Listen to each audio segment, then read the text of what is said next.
Okay, kids, this has been way overdue. Way overdue. I should have had this done like last year. But finally figured out the mounting for the radiator. I was trying to do some overly complicated horse crap, BS.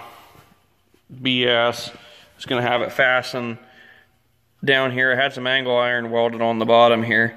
I was gonna fasten using the grill bolts. That was stupid. So I just said, screw it. I cut the bottoms off that I welded on, and took this piece of flat stock, drilled 2 holes, bolted it fast, bent it, cut it, weld it, radiator's in there. And I think I might put some more supports on here, but I want to worry about the fan first.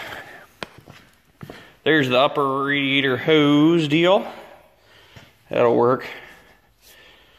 I might eventually I'm going to take this thing all apart and paint it. At least I have intentions to. I'll put it that way. So when I do that, I'm going to redo this, make this look nicer, maybe even find a better, well, no, I don't. I think the only other thermostat housing you can get for this is a straight up and down one. So that wouldn't work. So I'll come up with a better elbow, make it look nicer.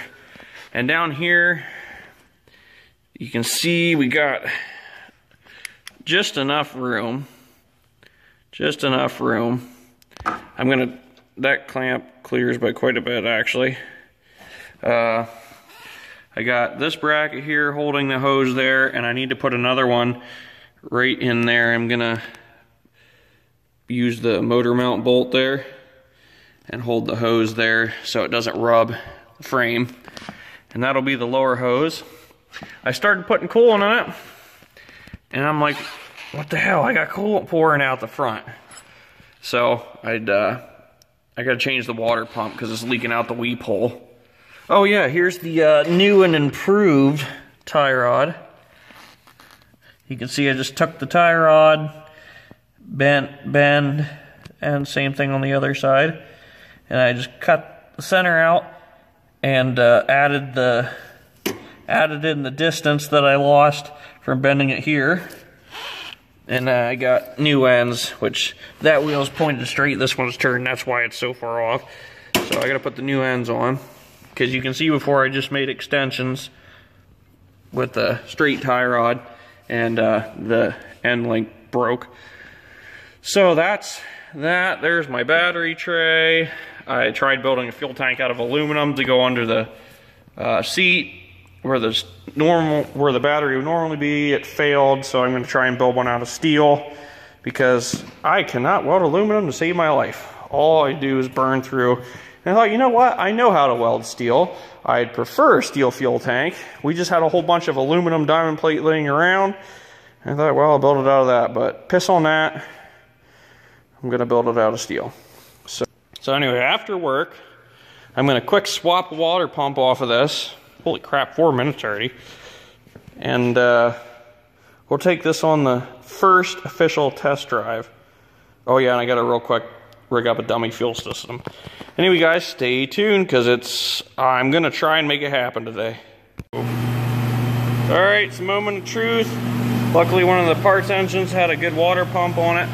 Ooh, that's awfully close to that belt again. I don't like that. Well, that's a little better. Have to do something about that, but it's on. There's coolant in it, no leaks. I got a little primitive fuel system on it. And we're gonna see if we can get it to start.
I forgot that the clutch linkage wasn't cotter pin, so it fell out and hit the drive shaft and made all kinds of sparks and stuff to shut her down. But gonna let it run for a while.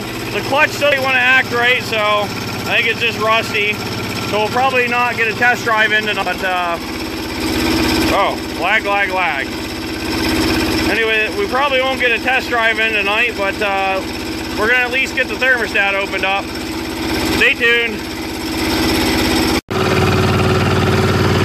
Guess we're going for a drive after all. Temp's looking good. It's cruising alright. The clutch freed up. It was just rusty. It's still a little rusty and kind of jumpy, but it does good. It feels good to drive this thing after like 2 years.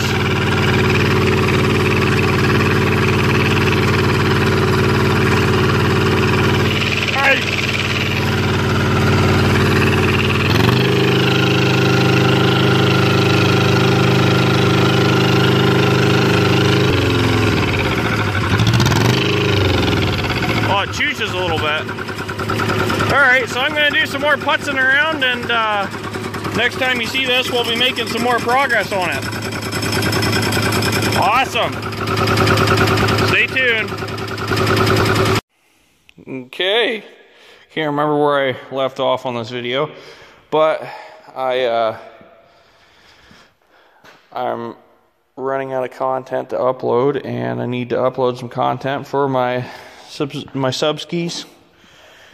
Oh, my subskis. So basically, you guys know I test drove this. I built a bracket for the air cleaner, which it's a little floppy. It's a little like Pug One's bumpers, but that's okay. It's okay. I bought a temp sensor here that it will kick a fan on at 200 degrees and kick it off at 180. And there's the fan. So, fan's all in there. The air cleaner's all done. I decided that I was going to put the battery back here under the seat. And what I did is I took a 26 series battery and I cut the frame out a little bit. Just a sec, guys. I notched the frame a little bit, and built, whoops, a half-ass battery tray under there. And I got to redo my battery cables. I'm not happy with them. I reused some old shitty ones that were laying around, and they're just stiff and not doing what I want them to do. And so I'm going to use fresh new ones. So made a list. It's a little long, but I'm determined to have this ready for plow day. And you guys have probably been eyeballing this. We'll get into that in another video. That's also going to be ready for plow day. I'm determined. So I'd like to have this Cub Cadet, the 1050 Bullens, and that thing ready for plow day. So really only things left to do majorly: rear hitch, put some ags on it, wire it, fuel it, put a fuel system on it, some lights, front tires, which I should have something, and this should be ready to go.